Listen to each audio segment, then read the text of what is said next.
Hello and welcome to Simon's Trading Channel. Happy Tuesday to you. Second day of the week. I wonder what's going to happen for the rest of it. Well, looks a little bit better today than it did yesterday. So yes, welcome to another one of my Bitcoin price action analysis videos. Hope you're all well. Thank you for joining me. Let's get straight on with it. So I'm on the 4-hour time frame, as you can see. And as I alluded to yesterday when I recorded my video Monday evening, so the price was sort of here somewhere. I said the first step for Bitcoin, if it's going to shrug off this 4-hour downtrend, to reclaim the midpoint on the Bollinger Band, which Bitcoin listened and did, which is jolly kind of it. And you can see that's currently at, just call it 68.5. So it's got a bit of a buffer, but it hasn't exactly blasted up. And you can see, indeed, resistance has been found basically around 70,000. Now, results, I believe take a few days to come in. So I wouldn't be surprised if there's no sort of predictable trending moves that happen until that occurs. But you never know. You never know. From the momentum, so what I mean by that is I wouldn't be surprised if Bitcoin kind of does this sort of thing, hopefully heading in that direction. But sort of messes around somewhere between 70 and say 67 until all is done and dusted, and then the markets can get on with what they're supposed to be doing. Now, from the point of view of momentum, you can see that, yeah, indeed, the 4-hour momentum is getting closer to the zero line, but it's still below, and it will cross down red again with 4-hour closures below 68.5, which lo and behold is pretty much the same as midpoint of the Bollinger Band.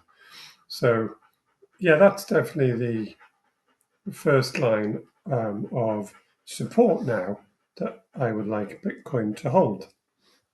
If price action is going to be to the upside. As I said, bit of consolidation sideways, probably very likely. But yeah, 68.5 on the 4-hour time frame is definitely key. Excuse me as I cough very rudely. And then obviously for volatility expansion, you can see these Bollinger Bands are fairly narrow on the 4-hour. Bitcoin needs to close a few 4-hour candles, or certainly one, above 70,000. So that is that. Now the daily. So the daily, which will close in about 3 hours, is looking interesting. The reason I say that is that yesterday, Bitcoin closed below the midpoint of the Bollinger Band. And depending on what happens in the next 3 hours, it looks like Bitcoin may close back above the Bollinger Band. So, what that means is, you can only have a volatile trending move to the upside when price is above the midpoint of the Bollinger Band, i.e. the 20 SMA. And the counter is obviously true for a trending downside, trending volatility, expanding downside move. Price has to be below 20 SMA. So, does price action look like it's going to break up to new all-time highs in the next day or two? No, I don't think so. But this is starting to look now a bit like another higher low and a sequence of higher lows. But in my humble opinion, that will only be confirmed really, well, probably with at the very least, a closure above yesterday's wick high, which is exactly where price action is now. I think probably more like 70,000. So I think things are okay, but in the next 3 hours, Bitcoin does need to not break down. You can see from a momentum point of view on the daily, it's still to the upside. It's flattening out a bit, but it will continue falling unless Bitcoin closes the daily back above 70,000, which is kind of where I'd like to see it. So that makes sense. Can Bitcoin retrieve $500 in the next 3 hours? Well, stranger things have happened. And what else did I want to say?